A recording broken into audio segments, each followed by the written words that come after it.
안녕하세요. 저는 이교구 김민서 집사입니다. 저는 사춘기 시절에 방황을 많이 했습니다.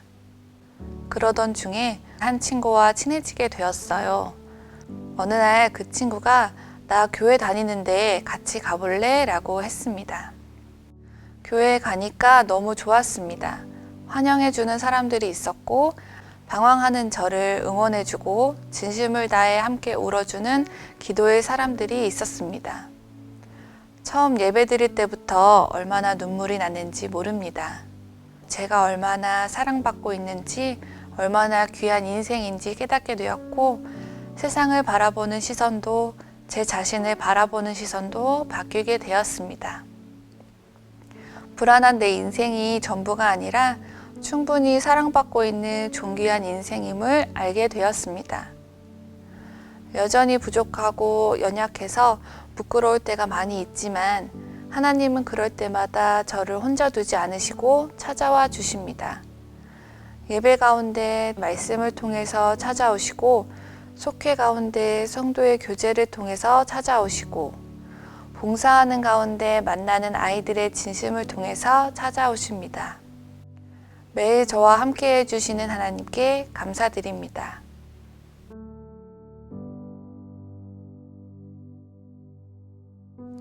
저는 조금 일찍 결혼했고 아이도 낳았습니다.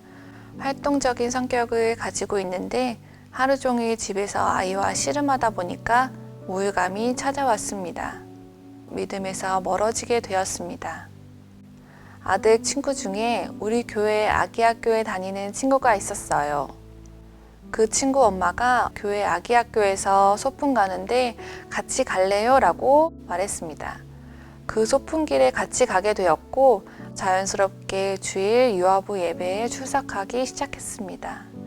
교회에서 경험했던 첫사랑을 회복할 수 있었고 예배가 회복되었습니다. 믿음이 없던 남편을 전도할 기회도 생겼습니다. 제가 유아부 예배 대표 기도를 해야 하는데 아이를 안고 있을 사람이 없다. 그랬더니 그 주부터 나오게 되었고 세 식구가 함께 예배 드리게 되었습니다. 분주하고 혼란스러운 시기에 아이가 안전한 교회의 울타리 안에서 믿음의 친구들과 교제를 하는 모습을 보면 얼마나 감사하고 행복한지 모릅니다. 아이를 처음 주셨을 땐 아이로 인해 내가 많은 것을 포기해야 한다 생각했었는데 무너져 있던 제 믿음도 다시 세워주셨고 남편에게 예배의 자리로 나아올 수 있는 기회도 주셨고 무엇보다 아이가 믿음 안에서 자라나는 축복을 주셨습니다.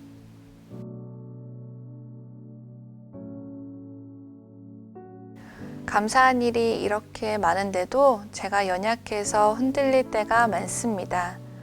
믿음으로 선하게 살아야지 매주 다짐하지만 혈기와 욕심이 더 커서 가까이 있는 사람들에게 상처 주는 경우도 많이 있습니다. 하지만 하루하루 믿음을 지키고 믿음으로 상황들을 이겨내는 일들이 쌓이면 삶 전체가 변화되리라 믿고 있습니다.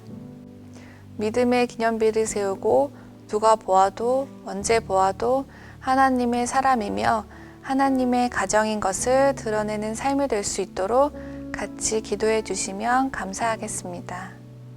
모든 것이 하나님의 은혜입니다. 감사합니다.